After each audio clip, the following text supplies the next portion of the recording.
The first alarm was a low hum, like a throat clearing at the edge of the void. Then the lights failed, plunging Starbreaker into blackness. The hum rose into a wail, gravity hiccuped, and half the crew slammed sideways against bulkheads. Someone screamed. Another voice barked orders in a language too fast to follow. Marcus Hale braced with muscle memory, feet planted wide as the artificial gravity sputtered back online. He tapped his wrist display. Dead. Systems were fried across the ship. Report! Commander Varith's voice cut through the panic, hard and sharp.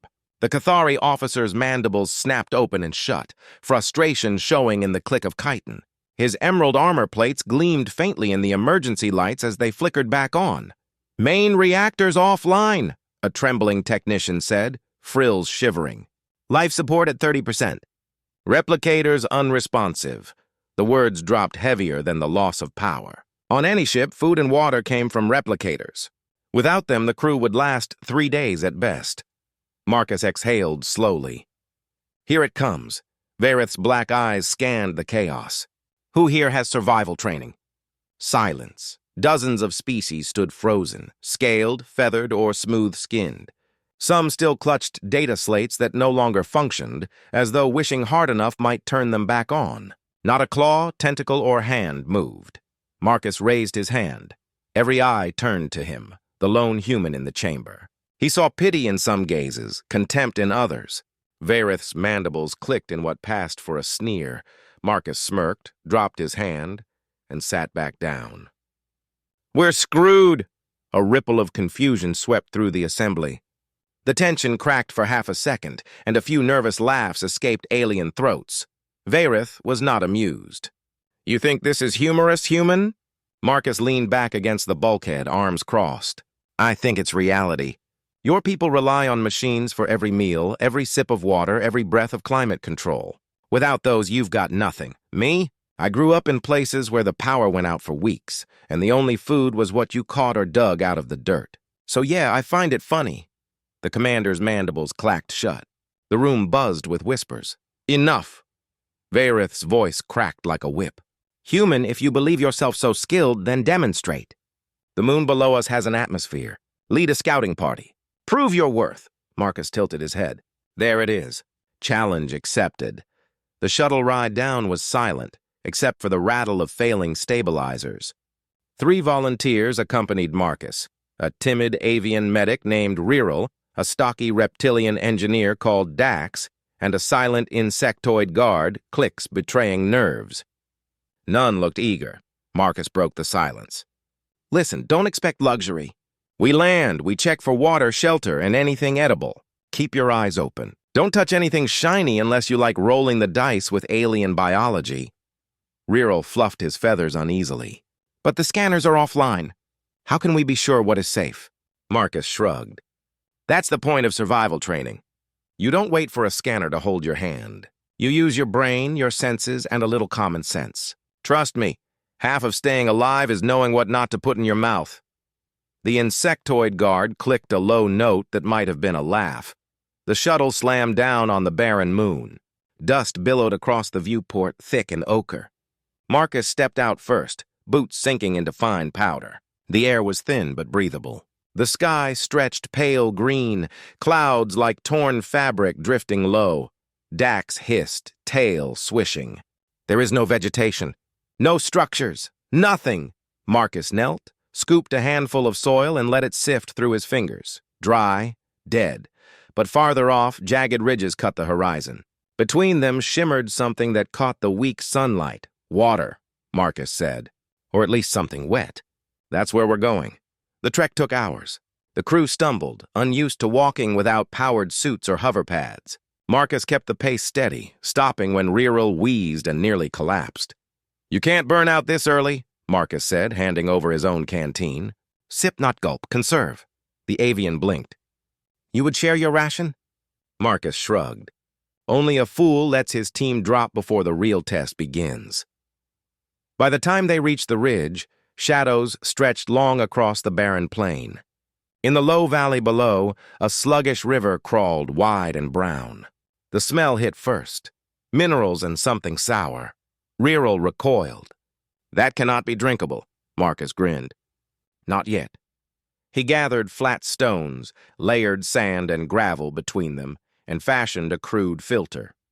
Dax stared, eyes narrowing. You! Clean water with rocks? Better than dying of thirst. Marcus filled a container, let the water seep through, then boiled it over a makeshift fire of resinous shrubs scavenged from the ridge. The flames smoked, acrid but hot. The others stared at the boiling pot as though watching sorcery. Marcus sipped cautiously, nodded, and passed it along. Not perfect, but safe enough. You'll live. For the first time, Riryl's feathers fluffed in something close to relief. Your people truly practice this. Primitive craft? Not all of us. Just the stubborn ones. By nightfall, a rough camp stood. Marcus had rigged shelters from thermal blankets and scavenged plating. The fire cast long shadows, crackling against the alien dark. The others huddled close, exhaustion heavy, but spirits lifted by something simple. Warmth, water, and the sense they weren't helpless. Dax finally broke the silence. Human. When Commander Vareth mocked you, I believed him.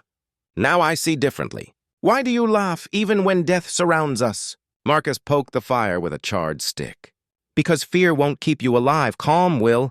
Laughing reminds me I'm still human, not just another corpse waiting to happen. The insectoid clicked softly, perhaps in agreement.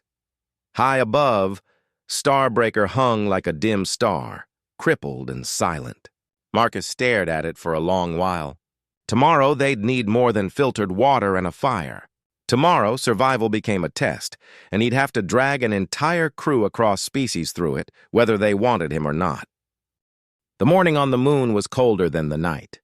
A thin frost coated the shelters Marcus had thrown together, glittering under the pale green sky. He rubbed his palms together, breath clouding in the air.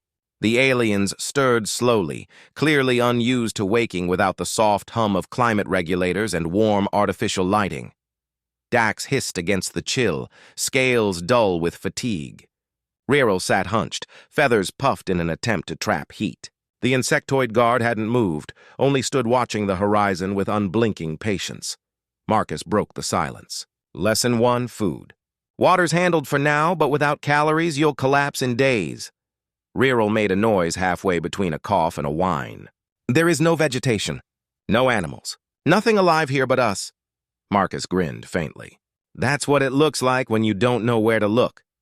He pointed to the rocky ridge where small burrows dotted the slope. Tracks. Something comes and goes from those holes.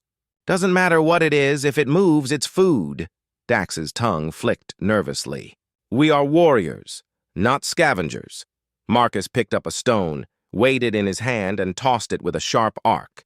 It cracked against the ridge, sending a small, rodent-sized creature scrambling out of its hole in panic. Its translucent skin rippled, showing flashes of organs beneath. Marcus lunged, caught it by the tail, and slammed it against the rock. He held the limp body up. Congratulations, gentlemen, breakfast. Riryl gagged. You would eat that? Marcus crouched by the fire pit from the night before, setting the creature on a flat rock. Not raw.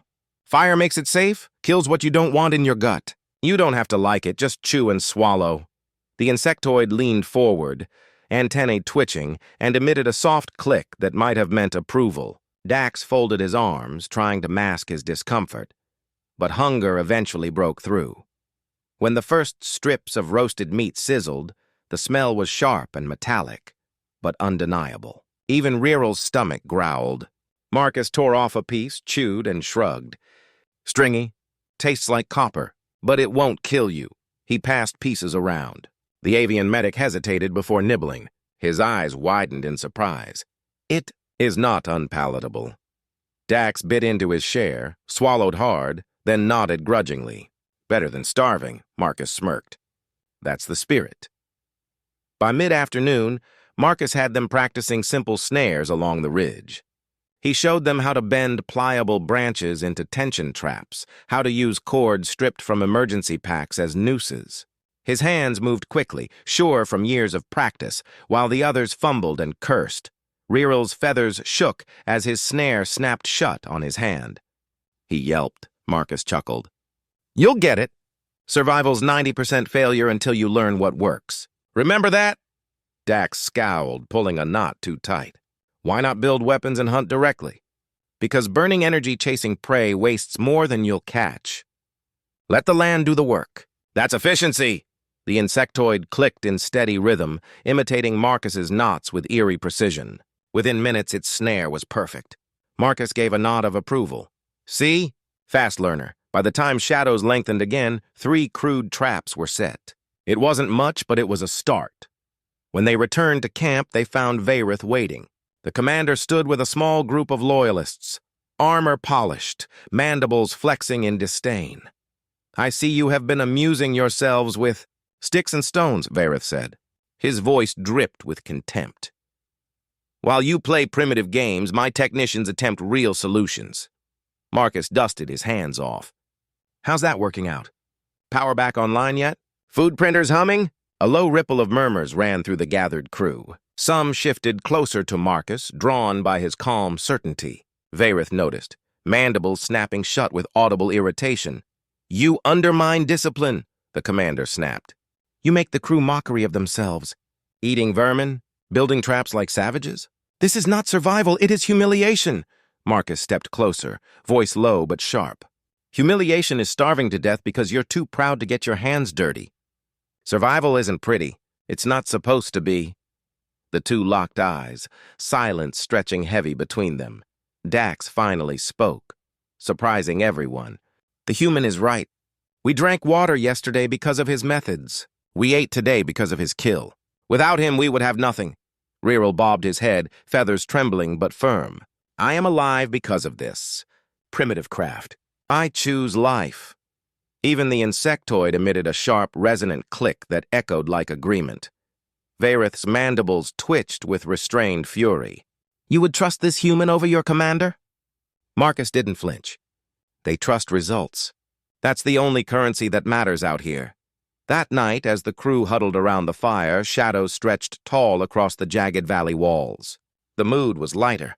Hunger eased, thirst quenched, warmth secured. Marcus showed them how to turn scavenged branches into crude spears, how to harden the tips in flame.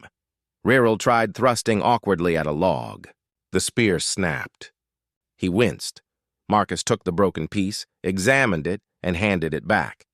Every mistake teaches you something. Next time, strip the bark first, keep the grain straight. Wood teaches patience. Dax listened more intently than he'd admit, carving his own spear with focused precision. The insectoid tested its weapon with efficient thrusts, movements eerily precise. For the first time, Marcus felt a flicker of pride. They were learning, not just imitating, but adapting. The pride didn't last. A low growl rolled through the valley. Eyes glinted in the firelight, circling. Marcus froze, instincts kicking in. He gestured sharply for silence. Shapes emerged from the dark. 4-legged predators, their hides shifting colors to match the rocks. Their jaws opened in silent snarls, rows of needle teeth catching the firelight. Hold steady, Marcus whispered. Spears ready. Don't break! One predator lunged, claws flashing. Marcus pivoted, drove his spear deep into its side. The creature shrieked, thrashing, blood spattering hot and black. Dax roared, slashing with his hardened spear. The insectoid moved like lightning, antennae twitching, stabbing with unerring precision. Reral stumbled, nearly falling, but Marcus shoved him back, stepping into the gap. Another predator leapt.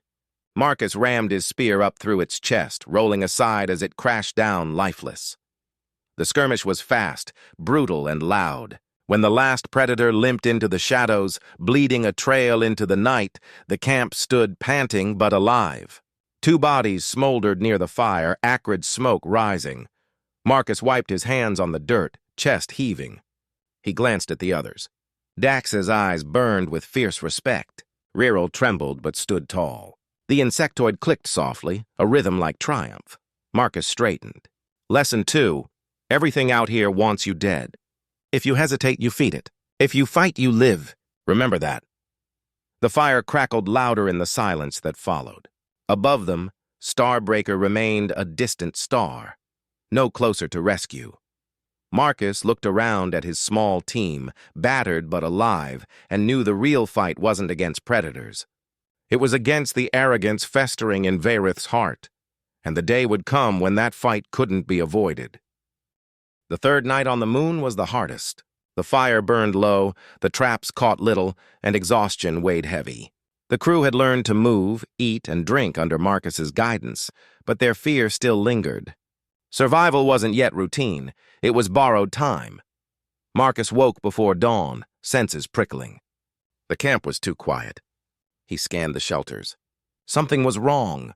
The fire pit was overturned, blankets slashed, shelters torn apart. Ration containers were missing.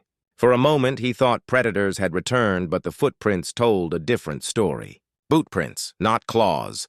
His jaw tightened. Sabotage. Dax emerged from the shadows, spear in hand. His yellow eyes burned with anger. Our supplies gone. Reral stumbled from the wreckage, feathers ruffled. Who would do this?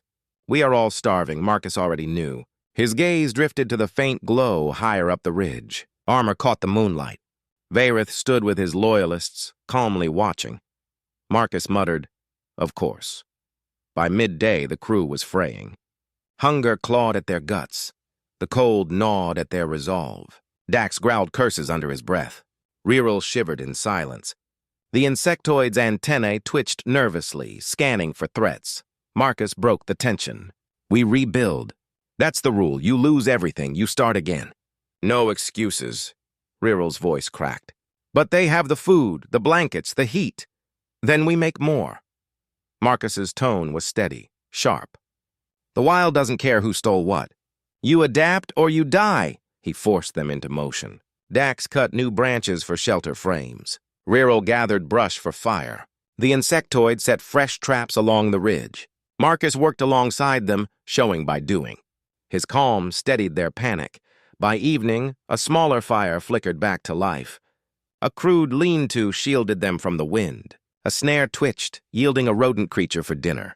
Primitive, meager, but enough to keep hope alive.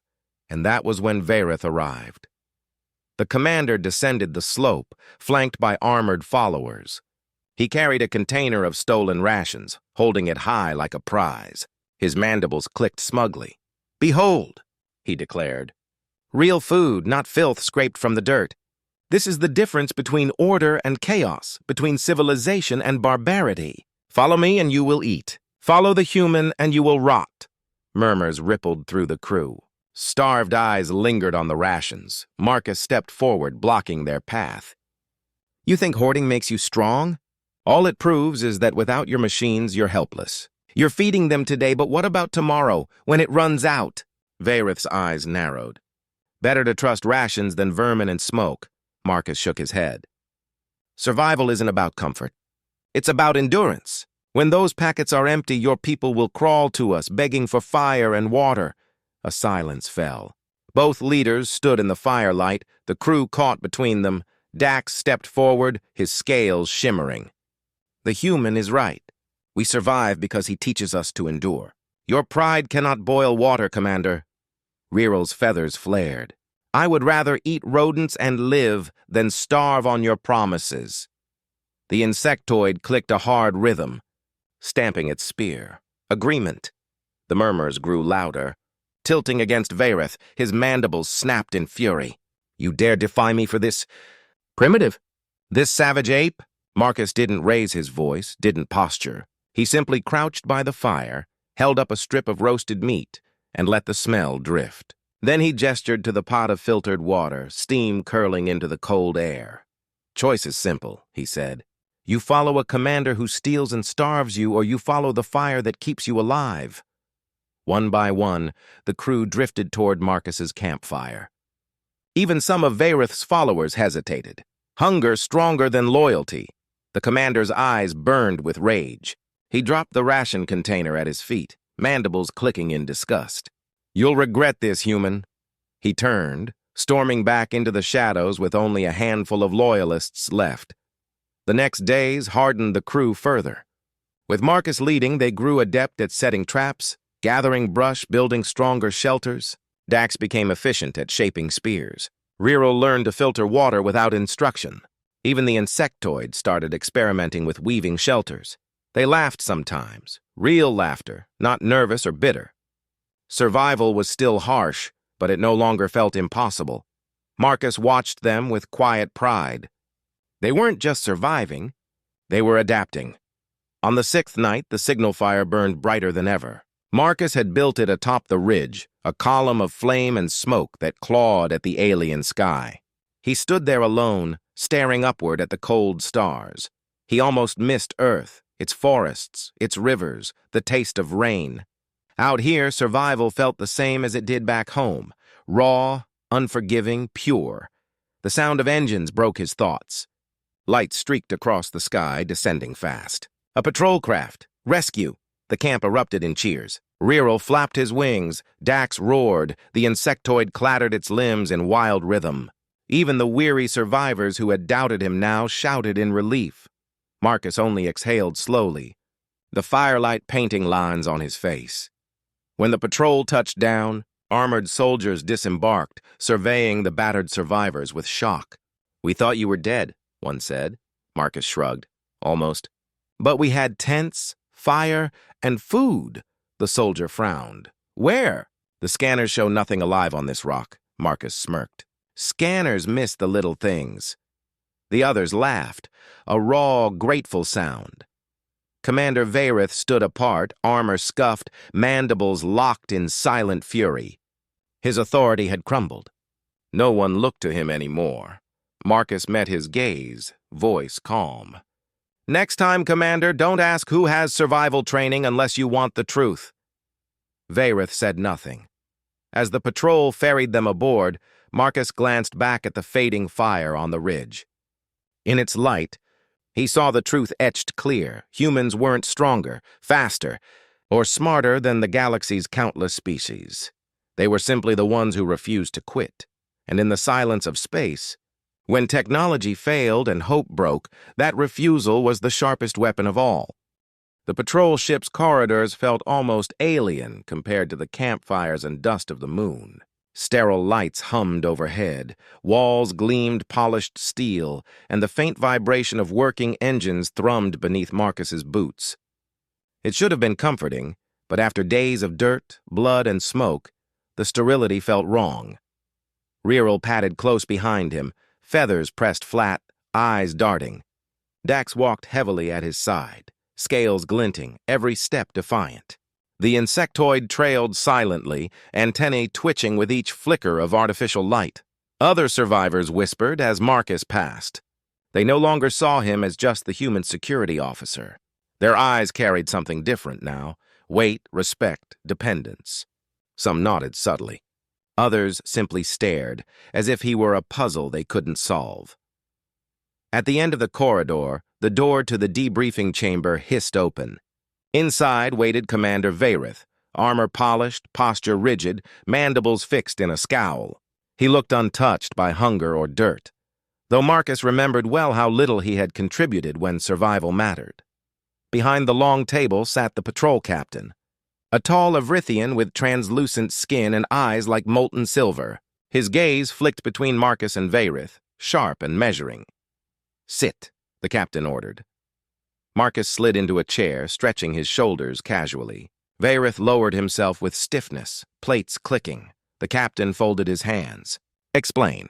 How did this crew survive?" Marcus leaned back. "We boiled water, ate vermin, built fires. Primitive methods maybe, but they worked." The Avrithian tilted his head. "Without replicators, without filtration systems. You lived on instinct?" "Instinct and training," Marcus corrected. "Survival isn't luck. It's skill. Anyone can learn it." A quiet murmur rose among the aides recording the session. Notes were taken, glances exchanged. For a galaxy built on dependence on machines, the idea was almost scandalous. Vareth slammed a clawed hand against the table. "He undermines order!" "My command was absolute, yet he poisoned the crew with barbaric tricks. He made them animals," Marcus raised a brow. "Animals that lived. What does that make the ones who refused to try?" The silence that followed was heavy, broken only by the hum of the ship. The captain's eyes glowed faintly. "Commander Vareth, your leadership failed. You hoarded supplies and divided the crew. Lieutenant Hale, your methods preserved lives. Fact outweighs rhetoric. Vareth stiffened, mandibles trembling with fury. Marcus caught his gaze, calm but unflinching. No words were needed. The battlefield had shifted. Authority no longer came from rank, but from results, and everyone in that room knew who had them.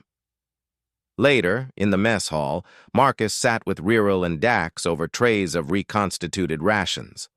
After days of roasted rodents, the bland paste almost tasted good. Reral poked his meal thoughtfully. They speak of your methods like legend. Some already call you the fire-bearer. Marcus laughed. That's dramatic. I just kept you breathing. Dax shook his head. No, you gave us more than breath. You gave us certainty when nothing else remained. That is why they follow. Marcus leaned back, scanning the hall. The whispers hadn't stopped. Survivors looked to him with the same quiet reverence he'd noticed earlier. He hated it. He wasn't here to be anyone's savior, just a man who refused to give up. Still, he understood what it meant. The survival lesson had spread. Other crews might learn. Maybe humanity's stubborn streak finally had value in the Alliance's eyes, or maybe it made them a threat. That night, Marcus found Vareth waiting in the docking bay. The commander's armor gleamed under the blue lights, his posture rigid but his voice lowered, almost hissing. You think you have won, human? This was chance, circumstance. When the fleet hears of this, they will not elevate you, they will fear you. And fear breeds knives. Marcus stopped a few feet away, expression unreadable. If fear keeps them alive next time their systems fail, I'll take it. Vareth's mandibles clicked in frustration. You don't understand. Your kind was tolerated because you were weak, quaint, irrelevant. Now you've shown teeth. They will not forgive it. Marcus stepped closer, his tone steady, quiet but sharp as steel. I don't care about forgiveness. I care about survival. And if they're smart, they'll learn it too. For a moment, the two stood locked in silence, the weight of future battles hanging heavy in the air. Then Vareth turned sharply, storming away, plates clattering. Marcus exhaled, rubbing a hand over his face. This isn't over, not by a long shot. 2 days later, the survivors were transferred to the Alliance flagship Eidolon. The ship dwarfed anything Marcus had seen, its spires of steel glimmering with faint light. A city in space. But inside its council chamber, the atmosphere was colder than any night on the moon. Representatives from 6 species sat in high seats, their voices blending into a chorus of unease. The Avrithian captain recounted the events in clipped detail. When he reached Marcus's role, murmurs spread across the chamber. A human teaching survival? Primitive methods, yet effective. Dangerous precedent. Marcus stood silently in the center, hands clasped behind his back. He wasn't a diplomat. He hated speeches. But when the chamber quieted, he spoke anyway. You all saw the reports. Without power, without machines, every one of you would have died. That's not an insult, it's just truth. You've forgotten what it means to endure without tools. My people never had that luxury. Earth taught us the hard way. If you want to live, you fight for every drop of water, every scrap of food. You don't give up, and you don't wait for technology to save you. He let the words hang, sharp and unpolished. Survival isn't civilized. It's ugly, it's dirty, and it doesn't care how advanced you are. But when the power fails, and it always fails, that's what matters. Not pride, not rank, not machines. Just grit. The silence afterward was thicker than steel. Finally, one counselor, ancient and gray-scaled, leaned forward. Perhaps there is value in remembering old ways, another scoffed. Or perhaps it is proof humans are dangerous. What happens when survival turns to conquest? Marcus felt the eyes on him, the tension razor-sharp. He said nothing more. Words wouldn't change suspicion. Only time and more results could do that. That evening, Marcus returned to his quarters. The room was clean, warm, filled with comforts he hadn't seen in weeks. A tray of food sat waiting. He ate slowly, staring at the stars outside the viewport. He thought of the crew huddled around the fire, of laughter in the dark, of predators driven back with spears. He thought of Vareth's fury, of the Council's suspicion. Survival had saved lives, but it had also lit a fire that couldn't be put out. Humanity was no longer quaint. They were no longer overlooked, and Marcus knew deep down that the real test was just beginning.